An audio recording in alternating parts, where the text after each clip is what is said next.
Live from the National News Studio, Sri Lanka.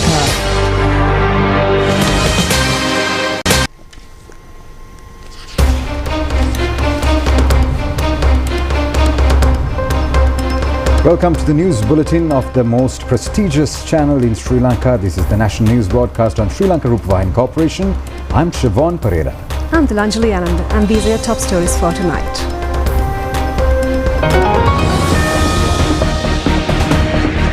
The World Environment Day celebrated under the theme Beat Plastic Pollution. The President emphasizes that every citizen has a responsibility in environmental restoration which has been destroyed by concrete and plastic. National Transport Commission Amendment Draft Bill passed without amendments. Duminda Disanayaka further remanded until the 19th of this month. Shashindra Rajapaksa to the CID.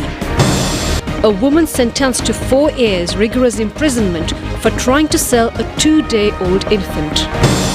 A number of trade unions condemned the strike by supplementary health professionals. Galwa Irrigation Restoration Project commences. President Trump bans citizens of 12 countries entering United States.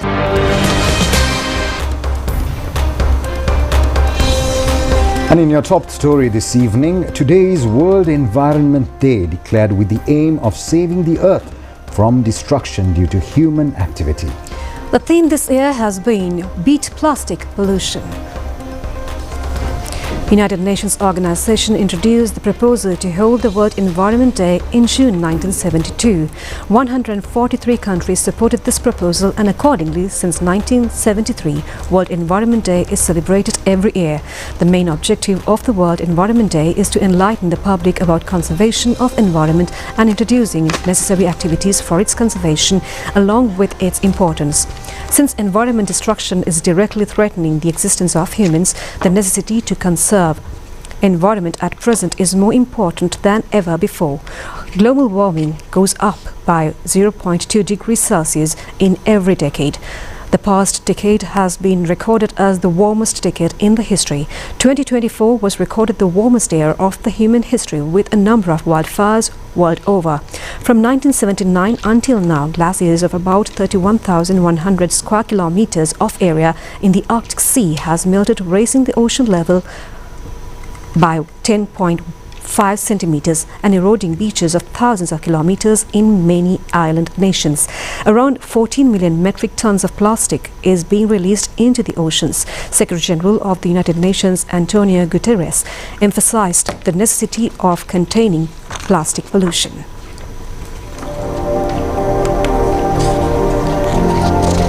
This World Environment Day focuses on solutions to beat plastic pollution, and rightly so. Plastic pollution is choking our planet, harming ecosystems, well-being and the climate. Plastic waste clogs rivers, pollutes the ocean and endangers wildlife. And it breaks down into smaller and smaller parts. It infiltrates every corner of Earth, from the top of Mount Everest to the depths of the ocean, from human brains to human breast milk. Yet there is a movement for urgent change. We are seeing mounting public engagement, steps towards reusability and greater accountability, and policies to reduce single-use plastics and improve waste management. But we must go further, faster. In 2 months, countries will come together to hammer out a new global treaty to end plastic pollution. We need an ambitious, credible and just agreement this year, one that covers the life cycle of plastic through the perspective of circular economies, that responds to the needs of communities, that aligns with broader environmental goals, the Sustainable Development Goals and beyond, and that is implemented fast and in full. I urge negotiators to return to talks in August, determined to build a common path through their differences and deliver the treaty our world needs. Together, let's end the scourge of plastic pollution and build a better future for us all. Plastic pollution impacts every ecosystem and every person on this planet. By 2040, plastic leakage to the environment is predicted to grow by 50%. And that pollution creeps into our bodies through the food we eat, the water we drink, and even the air that we breathe. But we can unleash and unite to unleash innovative solutions, solutions that tackle the life cycle of plastics, solutions that enable the deployment of alternatives and ultimately drive down plastic pollution leaking into our environment, solutions that rethink how products are designed and how we make, use and reuse plastics, and solutions that help protect our health, our environment and our communities. The world is closing in on a global treaty to end plastic pollution. So, on World Environment Day, let's all recommit to beat plastic pollution once and for all. And in more local news, President Andrakumara Dissanayake declared that the restoration of Sri Lanka's natural environment is a civic duty that transcends generations, asserting that ecological preservation can serve as a powerful unifying force for the nation. He made these remarks while attending the national ceremony to mark World Environment Day held at Nidahas Mawatha in Kegol. The President emphasized that environmental restoration must begin with the removal of the damaging political culture that enabled destruction in the first place. The national campaign for World Environment Day this year, aligned with the global theme Beat Plastic Pollution, is operating under the sub-theme Let It Sprout.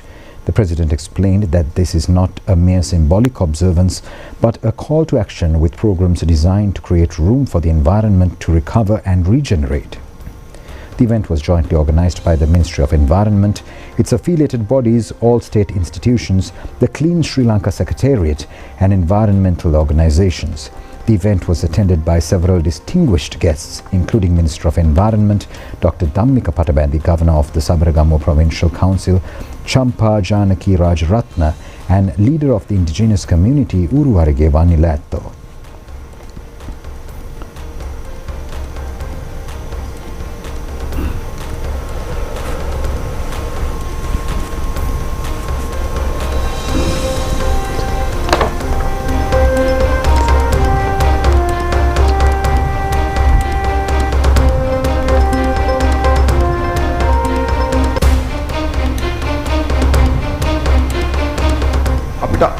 President Andrakumara Dissanayake said that in our youth we knew a country free of landslides, but in our lifetime we have witnessed the devastation of landslide disasters. We knew a Sri Lanka that was not plagued by severe floods or extreme droughts, yet the country now experiences calamities all too frequently.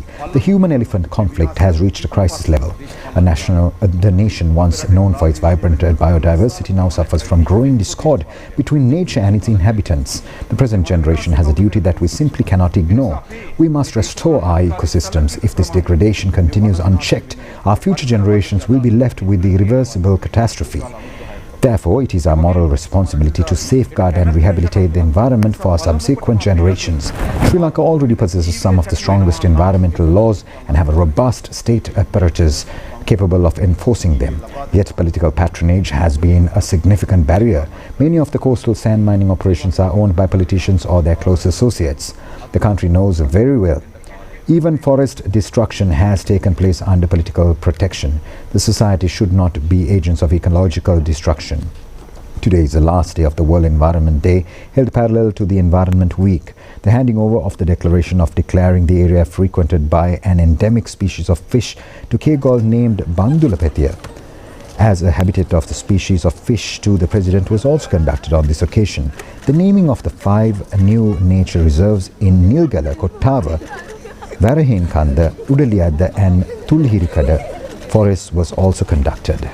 The concerned gazette notification was handed over to the President. Letters were also handed over to these 3 schools under the program of establishing eco-friendly model schools. In addition, awards were given to railway stations which won the competitions of evaluating green railway stations. This national program has been organized as a zero carbon program, and the letter in this respect was handed over to the President.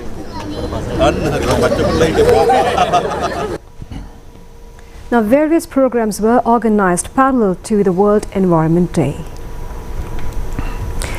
A tree planting program was conducted today at the Ministry of Agriculture on the occasion of World Environment Day under the leadership of Deputy Ministers Namal Karunaratne and Susil Ranasinghe. A tree planting program was also conducted around the Batharamulla Alternative Road with the participation of Minister Bima Ratnayaka. This has been implemented as one stage of planting 1,000 saplings on both sides of the roads. A tree planting program was started today from Kollupitiya railway station and the beach area of Colombo Marine Drive up to Vellavatta with the participation of state, private sector and the general public.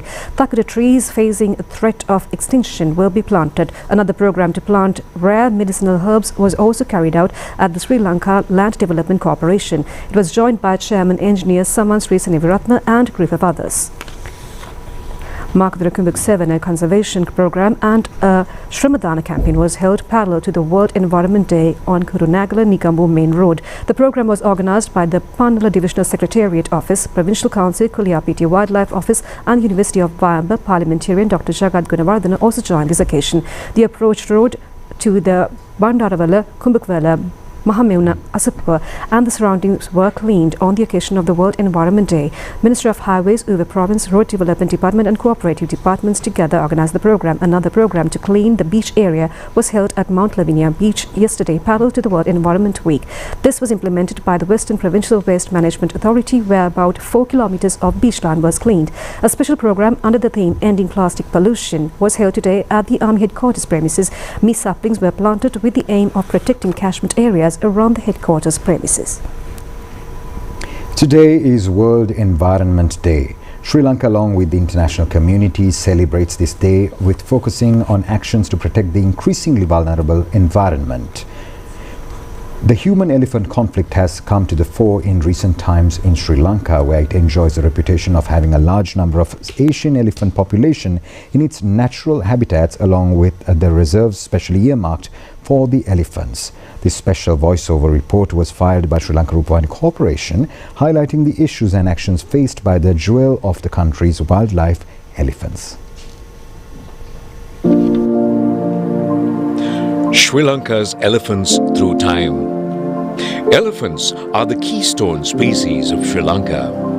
They are pillars of our natural world, and their survival sustains entire ecosystems. As umbrella species, their protection ensures the survival of over 100 other animals.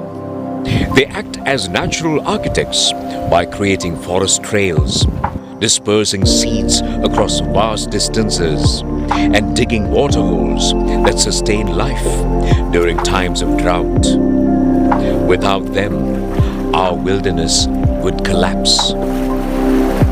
For more than 3,000 years, elephants have been revered as sacred partners. In Buddhism, they symbolize mental strength, discipline, and compassion, appearing prominently in the Jataka tales. For centuries, they carried the sacred tooth relic in the Sri Darada Perahera of Kandy and served as royal companions to kings such as Dutugamunu. They are more than just animals. They are living embodiments of our cultural heritage. In addition to their spiritual and cultural value, elephants contribute significantly to Sri Lanka's economy. As the country's most iconic wildlife attraction, they draw hundreds of thousands of tourists each year.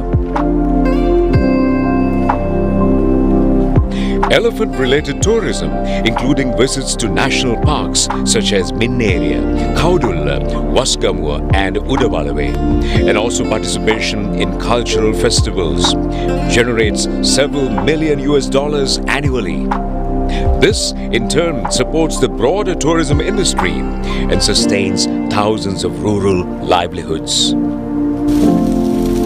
Today, unregulated farming, expanding infrastructure, and human settlements have destroyed more than 70% of their natural habitat. In high conflict zones such as Galgamua, Mahiyangane, Hambantota, Ampara, and Polonnaruwa, displaced elephants often raid crops. As a result, more than 400 elephants and over 80 humans lose their lives each year. This is not a failure on the part of the elephants. It is a consequence of our short-sighted development practices. Scientific research offers clear solutions for peaceful coexistence. By restoring over 300 lost migratory corridors, preserving critical grasslands, and implementing bioseparators such as natural barriers and early warning systems, we can significantly reduce conflict. Community-led initiatives in these regions are already proving successful, demonstrating that respectful coexistence is not just possible but achievable.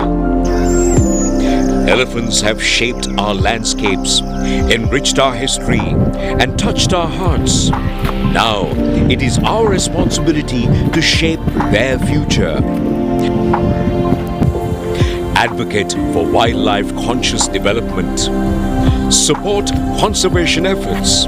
Share their story. Do it for Sri Lanka. Do it for our sacred guardians.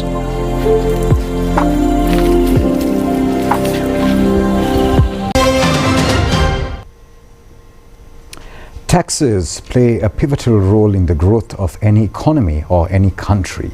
Sri Lanka has declared a tax week. And to talk about it with us, we have the Deputy Minister of Finance and Planning with us in the studio right now to explain exactly what the tax week is, why Sri Lanka needs a tax week, and the purpose of taxes. Joining us right now is the Deputy Minister of Finance and Planning, Dr. Harshana Surya Peruma. Honorable Minister, welcome. Well, the first question for you is, everybody's talking about this tax week. Why have you decided to declare a tax week? It is very important as a nation to understand the specific juncture that we are in today. It is, as a nation, we made the first step to change the way how we continued as a country by taking that first step to change the political culture of the country. Now we need to progress from there to the next level, where we embark on the journey to understand the importance of paying taxes and make sure we educate each other, we contribute to the national revenue also. In this journey, it is important to understand how the government is using these taxes as well.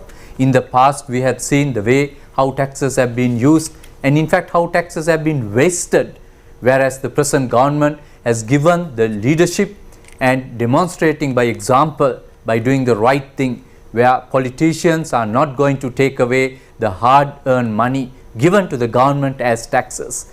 So similarly, we want to engage the community, the businesses, both large and the medium scale, the small businesses, micro businesses, obviously employers, and all the citizens in the country to understand the importance of paying taxes.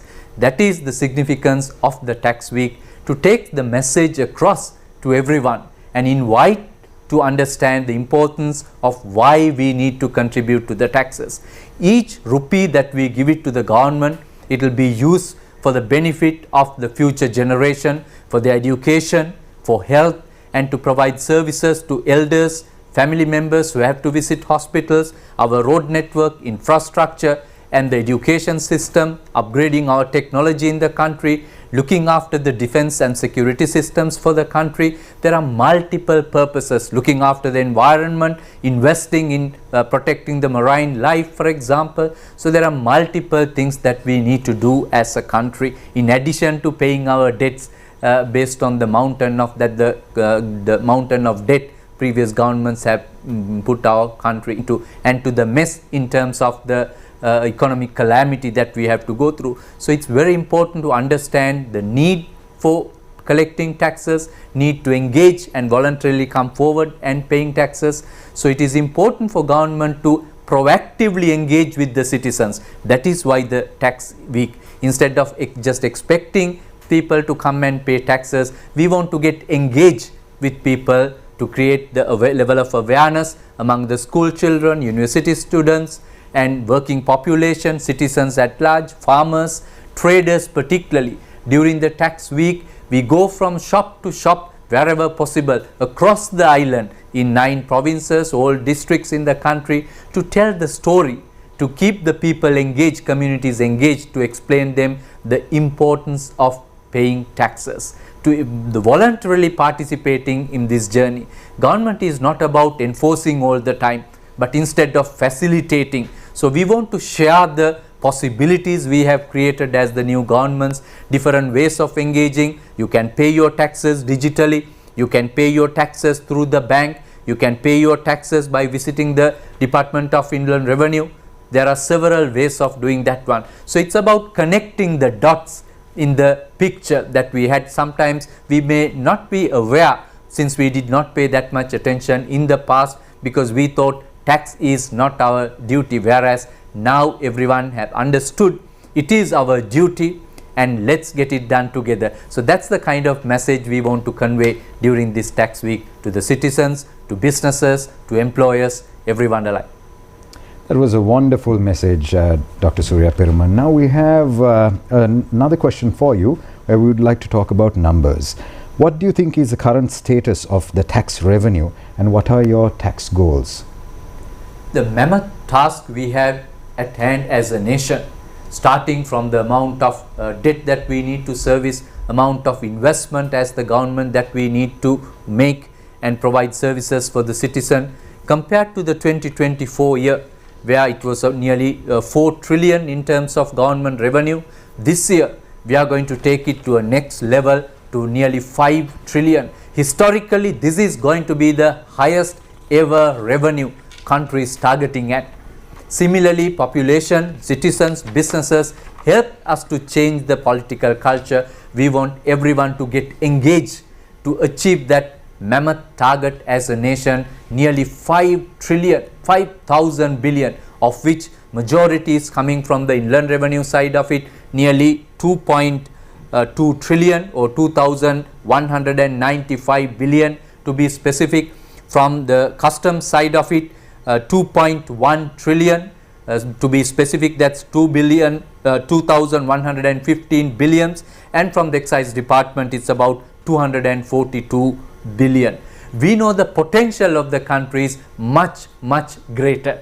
So that's why we want to invite everyone to achieve these targets. So that's the target for the year, whereas for the few months that we have passed already, we have exceeded our ambitious target based on the collection and the contribution from the people, participation from the businesses, and everyone has taken the message very positively. So as a result, based on the results that we need to achieve, we have exceeded beyond 100% in all three categories, from the IRD side of it, from the customs side of it, and from the excise department side of it. Just to put some the perspective in relation to these numbers, from IRD side of it, 906 billion out of the 2,195 billion. So that's about nearly 41% of our target. It's already achieved.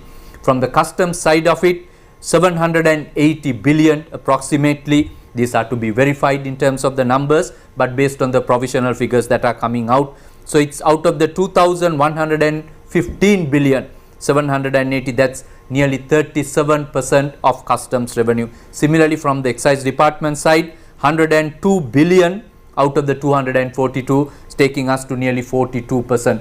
This shows the proactive approach government is adopting, and the way how government agencies are helping and assisting to keep away the corruption and the bad practices in the past, and doing the right thing by the country.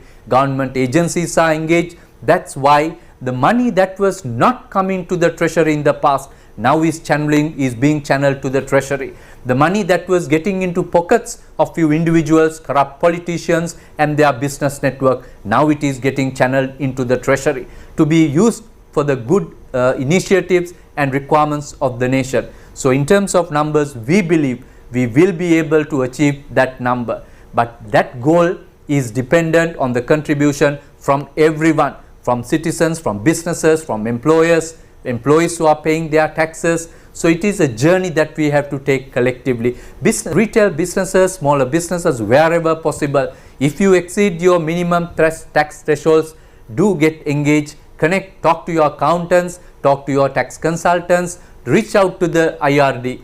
There's a friendly atmosphere to assist you all. The technology has been brought in to take this leapfrog approach to the next level. So there are multiple ways through the internet, through your apps, through the banking system, various ways to get connected. So once again, the invitation is, let's work together to achieve this great target. And I'm sure, we are confident, it's not just a hope, but we are sure based on the process that we have put in place, the milestones that we are going to achieve together with these ministries, these departments, various institutions who are supporting us. We have put a plan in place, and I'm sure we are going to achieve that one. And historically, the highest ever revenue Sri Lanka has reported, we are going to make it happen this year. So we all can be proud of, as a nation, as one nation, one Sri Lanka, we have done it yet again in terms of revenue as well. So humble request once again, let's get engaged, but our enforcement arm is also being tightened up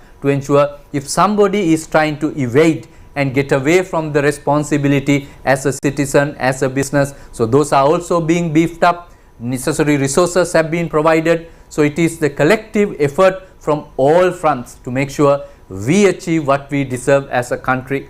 Our next generation deserve a better country, a better future for them for tomorrow. Some of our children, some of our citizens, brothers and sisters, they have left Sri Lanka and gone to the to overseas. So our objective is to retain them in the country by creating the best possible future for them. The Deputy Minister of Finance and Planning, Dr. Harshana Surya Perume, it's been a pleasure and privilege to have you in the studio as well, and what a timely and wonderful message that was. And we as citizens, we will do our duty as well. We will pay our taxes.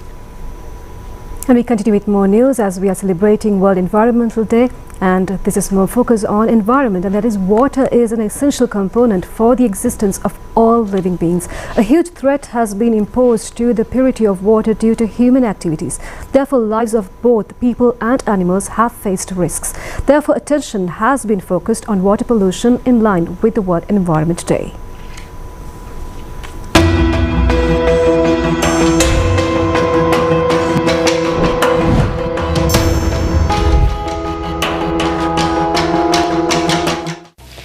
Sri Lanka has faced severe problems of reducing and polluting water resources, especially under the urbanization, expansion of industries, disposing sewerage and other waste into water sources. Improper sand mining are also heavy problems faced by Sri Lanka. Illegal constructions close to river banks and water sources, destroying mangrove forests, are also a severe problem in water pollution. 70% of the globe is covered with water. Out of this amount, 97.5% is seawater. Except glaciers, the ice layers, there are only 1% of fresh water in rivers, tanks, canals and other water sources that could be used for human consumption. It has been predicted. I think the beach should be cleaner because it's a part of Sri Lanka's nature and it would be funner to play in the beach. So that's one of the reasons. Another reason is that so crows don't come. And another reason is that just in case you hurt something, like you step on garbage, that's not fun. සමහර කාණු පද්ධති හිරවීම තුලින් lunch sheet ඒකම shopping bag ඒ අපේ මලු එකතු වෙනවා ජල මාර්ග වලට ඒවා තැන් තැන් වල හිරවීම තුලින් ගම් වතුර වැනි විශාල ආපදා ඇති වෙන අවස්ථාත් දකින්න පුළුවන්. ජලයට පොලිතින් ප්ලාස්ටික් එකතු වෙලා ඒවා ගලාගෙන ගිහිල්ලා තැන් තැන් වල එකතු එක්රැස් වීම තුලින් ඒ ස්ථානවල පල්වීම ඒ ස්ථානවල මදුරුවන් බෝවීම විශේෂයෙන්ම මේ දිනවල ඇති වෙලා තියෙන ඩෙන්ගු චිකන්ගුන්යා වැනි රෝගවලට හේතු වෙන මදුරුවන් බෝවීම වැසි දිනවලට ඒවා ජලයේ රැස්වීම විශාල ගැටලුවක් වෙලා තියෙනවා. පොලිතින් ප්ලාස්ටික් මුහුද දක්වා ගමන් කරලා එහි ඇතිවන plastic waste in the drainage system is also a cause for stagnation of water and breeding of mosquito larvae. Agricultural drinking water shortage by 2025. Acting Director General Central Environmental Authority Shamini Peruma said that some drainage systems have been blocked with used lunch sheets, shopping bags and some other polythene productions. This is a major cause for flash floods. Contamination of plastic waste in the drainage systems is also a cause for stagnation of water and breeding of mosquito larvae. The prevailing dengue and chikungunya are the results of these problems. Sri Lanka has approximately 89 million acre-feet of water. This amount is naturally managed by 103 rivers and 94 small river basins close to coastal areas. Groundwater is also stored in numerous ways within the country. Water sources of the country, including rivers, canals and streams, have been severely polluted due to polythene and related disposals. Due to disposal of garbage to upcountry water sources, many catchment areas are being destroyed. Sri Lanka is the fifth country that disposed large amounts of polythene into the sea. In addition, it has been estimated that 1 billion tons of oil is contaminated to the sea per year. Polythene and plastic waste has also caused floods in the country since they block drainage systems. Water pollution has also caused a severe threat to human health. Therefore, it is the responsibility of all to implement a proper program to conserve water. The amended draft bill of the National Transport Commission passed in Parliament today. Several parliamentarians expressed views in this connection. Minister of Transport Bimal Ratnayake said that the most significant outcome of the proposed legislation is the empowerment of a National Transport Commission to regulate all vehicles using national highways. He noted that Sri Lanka currently owes approximately 55 billion rupees in penalties and costs due to irregularities related to the Central Expressway. He added that tenders have already been called to begin work on a connecting section of the expressway within 2 months, and discussions are ongoing to fund the remaining sections either through Chinese loans or local resources. The minister also addressed Sri Lankan Airlines, stating that the government is now paying $275,000 per month for a leased aircraft. In comparison, aircraft previously acquired but not delivered are incurring monthly costs of $800,000. He emphasized the strong public support for the national airline and criticized past administrations over aircraft procurement.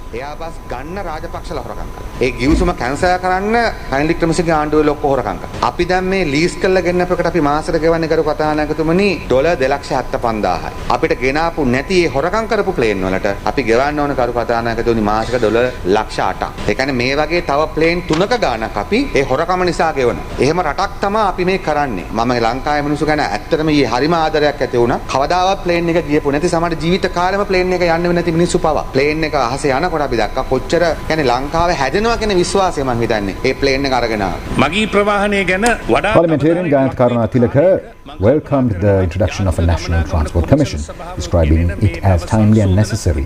He supported the extension of regulatory powers beyond interprovincial buses to include all public transport services.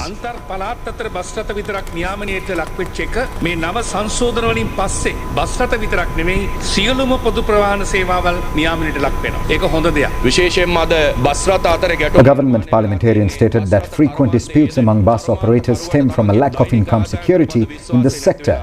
A proposed reform would introduce a digital payment system for buses, eliminating the need for cash handling. This is expected to build financial trust and stability among transport workers.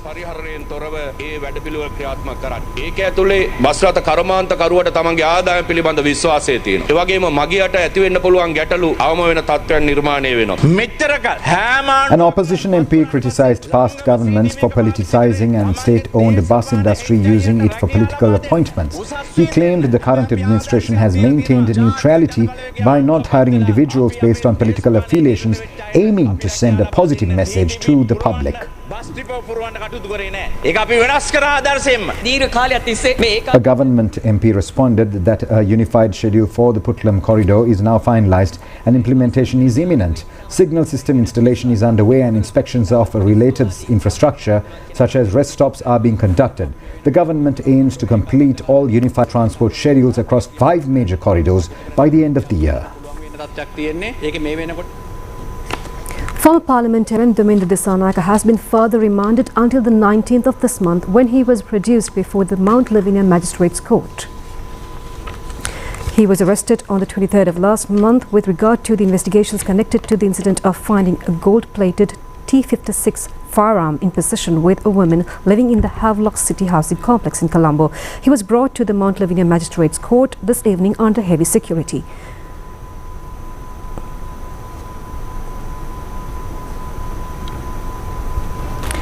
Former State Minister Shashindra Rajapaksa today arrived at the Bribery Commission to make a special statement. The three suspects, including Assistant Controller of the Department of Immigration and Immigration, who are now at remand custody, have been further remanded until tomorrow by an order issued by Colombo Magistrates Court today. The allegation for these suspects is to issue 2 passports illegally to Kihalbadara Padme, who is considered as a drug racketeer and underworld gang leader living abroad. The order with regard to the request of bail is to be declared tomorrow. Colombo High Court today sentenced a 46-year-old woman with 4 years rigorous imprisonment who was proven guilty on attempting to sell a 2-day-old infant for 75,000 rupees. In addition to the prison term, a 20,000 rupees fine was also imposed. The Colombo High Court judge Navratna Marasinghe stated that if the suspect does not pay the fine, further 6 months a simple sentence will be imposed. The defendant and her husband had maintained an illegal abortion center, and a woman who came for an abortion has been compromised not to abort the child. Later, the woman had attempted to sell this child.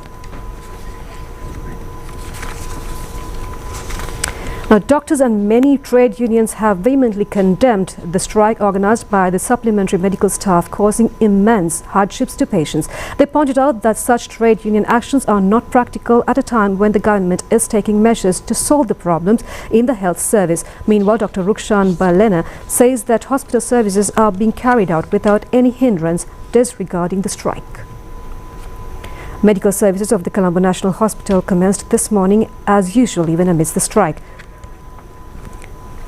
Director of the Colombo National Hospital, Dr. Rukshan Balena, said that there are many patients in the National Hospital and the health staff, including doctors, are on duty at present. There may be few workers on strike, however, it has not caused any influence to the treatment system.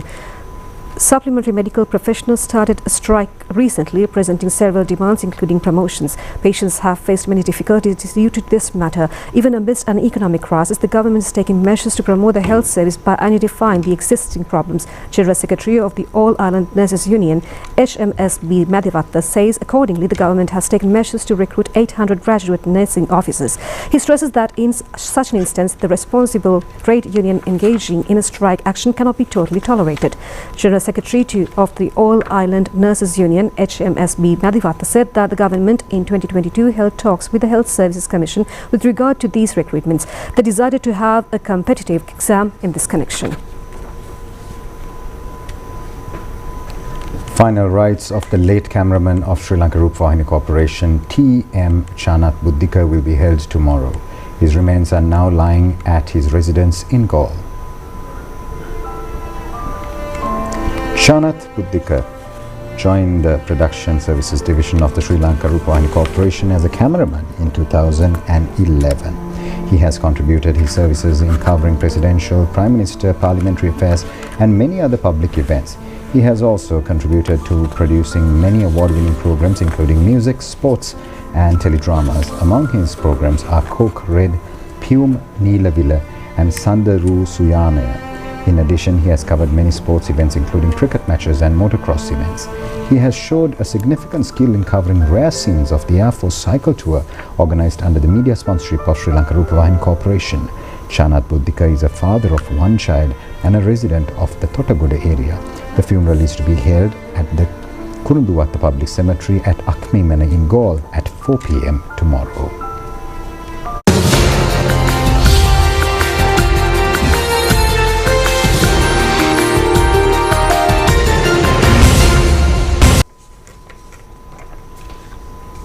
And in your foreign news, President Donald Trump has signed a new travel ban targeting 12 countries, citing national security concerns in a bid to protect Americans from dangerous foreign terrorist organizations and various other fractions. The ban will take effect from next Monday. Under the new order, citizens from 12 countries will be completely banned from entering the United States. These countries include Afghanistan, Myanmar, Chad, Congo, Equatorial Guinea, Haiti, Iran, Libya, Somalia, Sudan and Yemen. An additional 7 countries face partial travel restrictions: Burundi, Cuba, Laos, Sierra Leone, Togo, Turkmenistan and Venezuela. According to the White House, the ban is based on factors such as visa outstay rates, political instability and lack of cooperation with U.S. immigration authorities.